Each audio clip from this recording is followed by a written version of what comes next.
السلام علیکم۔ ملکہ زبیدہ کو اللہ تعالیٰ کی زیارت۔ زبیدہ خاتون ایک نیک ملکہ تھی۔ اس نے نہر زبیدہ بنوا کر مخلوق خدا کو بہت فائدہ پہنچایا۔ اپنی وفات کے بعد کسی کو خواب میں نظر آئی۔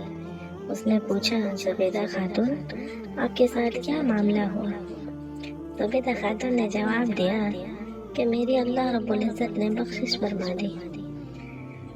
خواب دیکھنے والے نے کہا کہ تم نے تو نہر زبیدہ بنوا کر مخلوق خدا کو بہت فائدہ پہنچایا تھا، تمہاری تو بخشش ہونی ہی تھی۔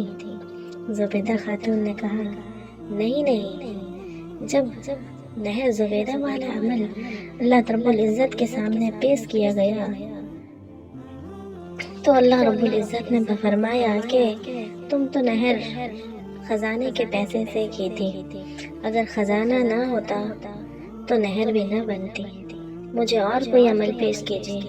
تو میں نے گھبرا گئی۔